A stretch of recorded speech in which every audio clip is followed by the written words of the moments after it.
Halo, assalamualaikum. Selamat malam teman-teman semuanya. Ya, ini kita mulai ya. Alhamdulillah bertemu lagi kita di pertemuan keempat yang kelas organisasi. Yang belum makan siapa silahkan makan sambil nyambi. Yang lagi diet berarti dengerin aja ya, nggak usah cemil-cemil. Ya, terima kasih teman-teman sudah hadir semua. Jadi malam ini kita akan membahas modul 5 dan 6 ya. Tapi sebelum kita mulai nanti saya akan jelaskan sedikit tentang tugas gitu ya. Kan masih ada beberapa yang bingung. Terus mungkin nanti ada gambaran tentang struktur gitu ya. Strukturnya kayak apa aja yang dibahas di dalam paper atau esai yang dikumpulkan, yang tertulis, dan juga nanti presentasinya gimana gitu ya. Saya kan kalau dihitung-hitung saya nggak sampai 2 minggu lagi ya kita mau ada TTM tanggal 16 ya kalau saya. Nah benar, 16 April. Teman-teman ini yang bisa datang siapa, yang nggak bisa datang siapa?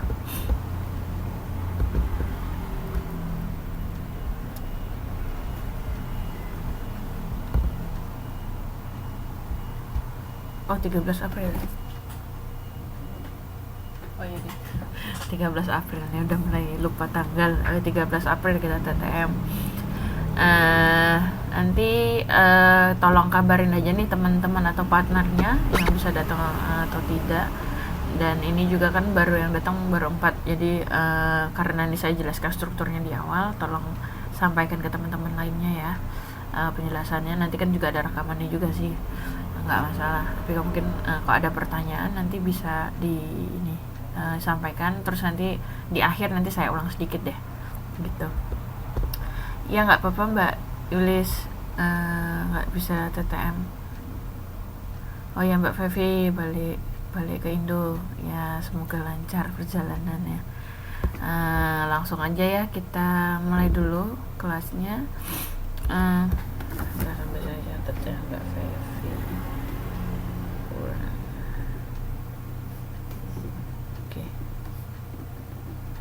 Nah, ini teman-teman bisa dilihat kalau di bagian yang format esai ada beberapa hal harus kita perhatikan ya. Kalau mungkin teman-teman udah biasa ya tugas tertulis di kelas-kelas sebelumnya atau kelas lainnya tentang esai. Nah, ini memang saya lebih suka pakai esai dan lebih senang lagi sebenarnya pakai presentasi gitu ya, personal gitu, individual. Tapi karena jumlahnya agak banyak dan waktu terbatas, jadi nanti tugas kelompok saja. Terus ini teman-teman bisa lihat ya strukturnya. Kan kemarin saya tulis kalau untuk yang tugas akhir tertulis itu sekitar 5 halaman. Isinya itu ada cover, jadi ya di depannya judul segala macam, namanya siapa, nomor Indo mahasiswa ya, NIM-nya, terus tugas tanggal berapa kayak itu dimasukin. Ya Mbak Lolo, selamat datang. Ya, waalaikumsalam warahmatullahi, selamat datang. Langsung aja gabung ya Mbak, lagi di penjelasan ya Mbak. Nah, terus jangan lupa nanti setelah cover di awal bagian ada pendahuluannya dulu. Nah, pendahuluan ini nanti dijelaskan tentang latar belakang kenapa sih milih studi kasusnya ini. Kan kemarin ada yang nulis, misalnya mau nulis tentang UTT, ada juga tentang saya lupa, UTT, ada yang peduli Taiwan ya, apa sih, BMI peduli Taiwan, terus yang lain-lainnya gitu. Nah, nanti dituliskan sedikit saja tentang kenapa mau nulis atau mengambil kasus ini. Ya disebutkan saja misalnya karena saya aktif di situ, atau misalnya karena kenalannya banyak di situ, atau misalnya ada fenomena atau kejadian atau pengalaman sebelumnya bahwa di organisasi tersebut tuh ada suatu kejadian yang membuat kita jadi tertarik gitu untuk menjadikannya jadi studi kasus gitu.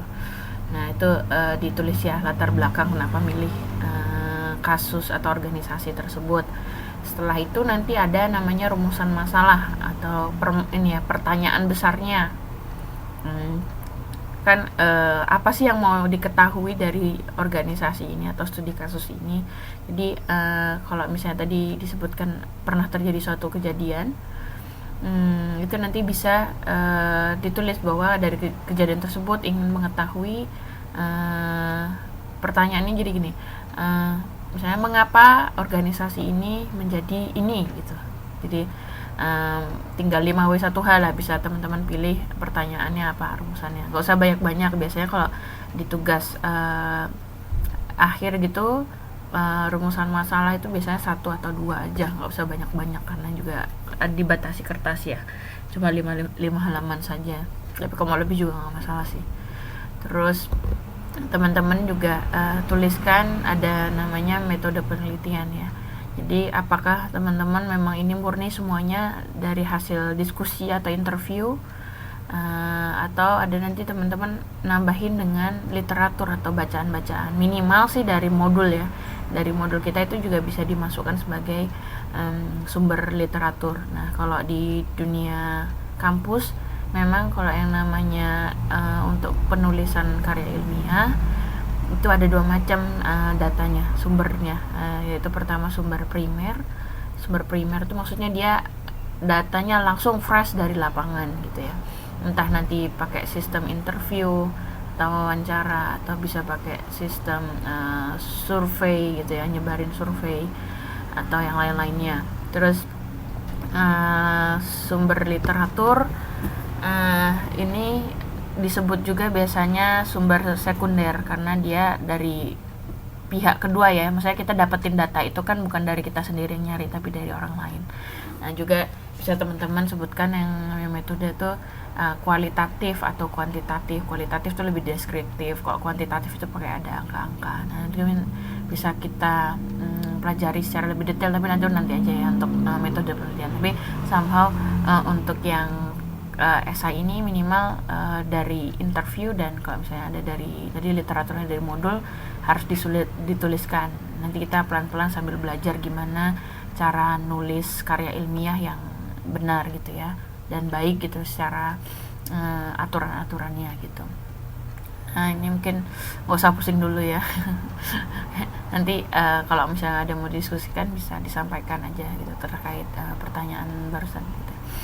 Terus yang bagian kedua itu ada namanya deskripsi organisasi untuk studi kasus yang diambil.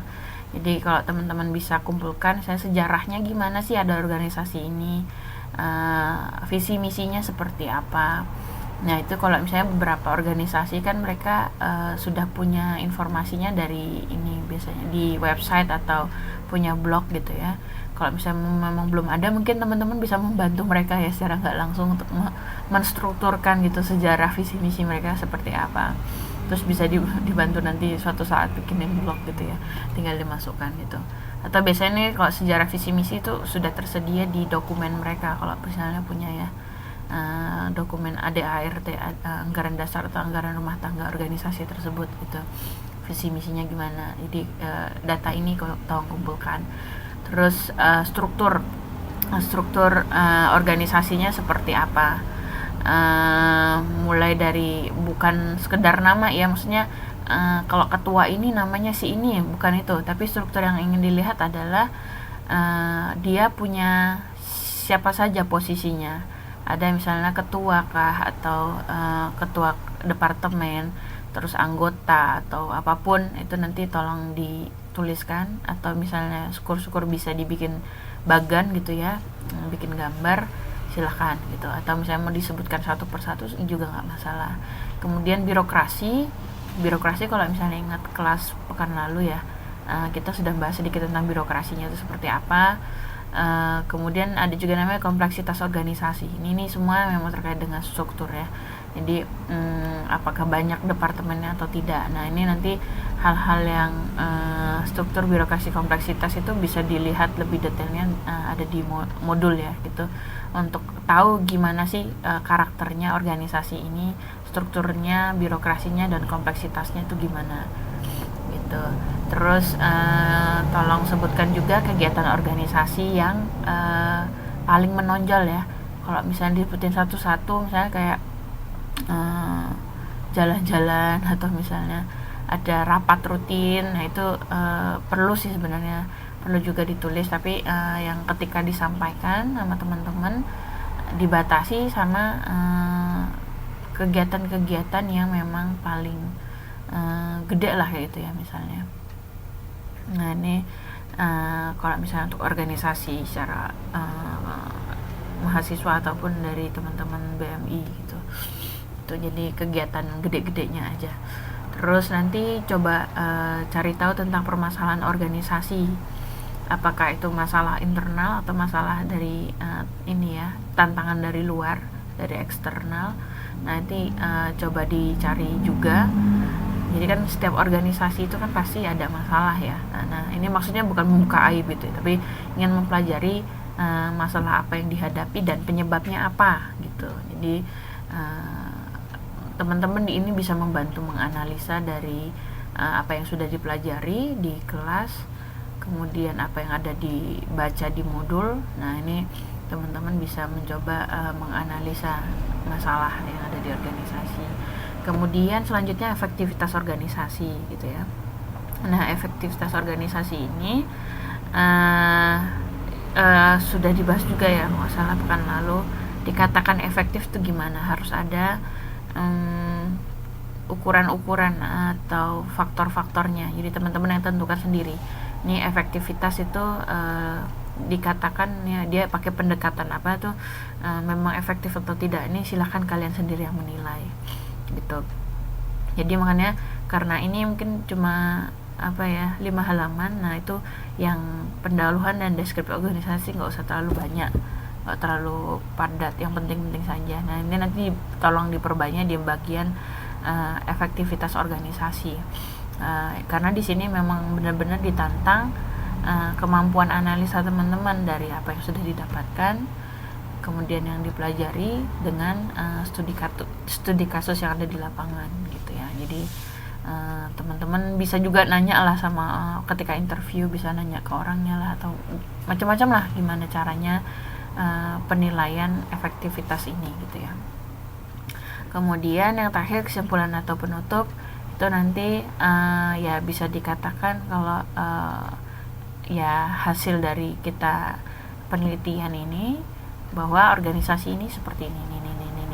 Atau misalnya mau dikasih saran atau masukan itu juga boleh sih. Bahwa ini kan teman-teman secara nggak langsung kan membantu dari organisasi tersebut untuk menstrukturkan tentang mereka sendiri gitu kan, jadi kayak semacam LPJ lah. Nah ini nanti bisa dimasukkan di situ ya, kesimpulan-kesimpulan supaya organisasi bisa lebih baik lagi. Nah yang terakhir ada namanya dari daftar pustaka. Jadi ini saya pengen lihat teman-teman dapat sumbernya dari mana. Jadi yang namanya tulisan akademik itu memang harus selalu ada sumbernya. Jangan sampai itu klaim kita, atau misalnya kita berpendapat sesuatu tapi tidak tahu sumbernya, itu cuma asumsi pribadi, yaitu sangat dihindari ya kalau dalam dunia akademik. Nah ini jadi sumbernya entah itu dari internet atau buku atau interview, wawancara tadi itu disebutkan sumbernya, referensinya dari siapa saja atau apa saja gitu ya. Jadi sejauh ini tentang struktur ada yang mau ditanyakan? Mungkin tadi sempat bingung ya, apa saja mau ditanyakan. Ini poin-poinnya secara umum gini sih yang tadi saya sampaikan. Jadi mungkin nanti penjabarannya silahkan sesuai dengan style masing-masing dari teman-teman. Nanti tinggal yang penting konten inti-intinya ini sudah disampaikan. Tentang pengembangannya gimana, cara menyampaikannya itu silahkan, terserah gitu. Ini gak usah khawatir. Ada yang mau ditanyakan, mbak sekalian? Ada yang mau ditanyain terkait dengan tugas? Ada yang mau ditanyakan? Kalau misalnya sekarang belum ada, bisa nanti dilanjutkan lagi gitu ya di akhir ya, pas teman-teman mungkin banyak ada yang nyusul,